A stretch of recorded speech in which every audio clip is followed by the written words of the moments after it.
जिस पल रचना को यह महसूस हुआ कि उसके जीवन में गुस्सा, बेचैनी, दुख, चोट ज़्यादा हो रही है, उसी वक्त उसने सोचा क्यों ना खुद को बदला जाए, और उसने उसी वक्त खुद को बदलने का फैसला ले लिया। रचना बहुत ही सुलझी हुई लड़की थी, लेकिन ज़िंदगी भी उसी का इम्तिहान ज़्यादा लेती है जो सुलझे हुए होते हैं। कम उम्र में शादी हो जाना, जल्दी बच्चे हो जाना, कभी किसी का साथ ना मिलना, जिम्मेदारियों का भार एक साथ आ जाना, उसके जीवन के ऐसे पहलू थे जिनकी वजह से वो बहुत तनावग्रस्त रहने लगी थी। एक दिन रचना अकेली बैठी हुई थी और सोच रही थी कि उसके जीवन को जो सबसे खूबसूरत पल थे, उन्हें उसने जिम्मेदारियां निभाते निभाते खो दिया। जिम्मेदारियां कभी खत्म नहीं होती और ना ही आप हर किसी को संतुष्ट कर सकते हो। बेहतर है जिम्मेदारियां निभाते निभाते खुद के बारे में सोचें।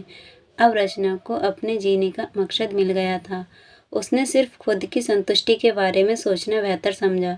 वो अब खुश रहने लगी, कोशिश करने लगी थी, धीरे धीरे चीज़ें सुधरने लगीं।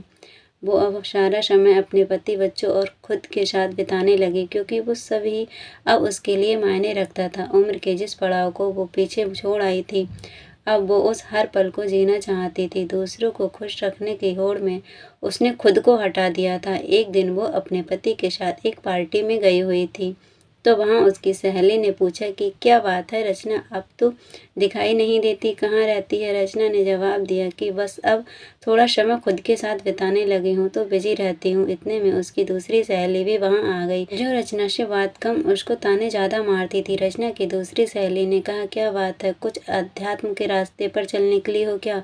उसकी बातें सुनते ही जैसे रचना को पहले गुस्सा आ जाता था, इस बार ऐसा नहीं हुआ। रचना ने बड़े ही शांत स्वर में कहा कि जिम्मेदारियों ने आध्यात्मिक बना दिया है और ये भी सिखा दिया है कि जिनको आपकी ज़िंदगी के बारे में कुछ भी नहीं पता होता है, वो आपकी ज़िंदगी में सही मायने में रुचि रखते हैं, और जैसे तुम, और जो आपके बारे में सब जानते हैं, वो आपसे निस्वार्थ प्यार करते हैं, जैसे मेरा परिवार। जिम्मेदारियों ने आध्यात्मिक बना दिया। रश्मि के कदमों तले जमीन निकल गई, क्योंकि ये डिपार्टमेंट उसका था और आज रचना ने उसके वो हथिया लिया था।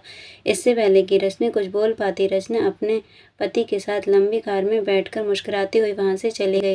दोस्तों, जीवन जीने का सही मायने में यही एक तरीका है, हमें कभी भी दूसरों के तानों पर ध्यान नहीं देना चाहिए।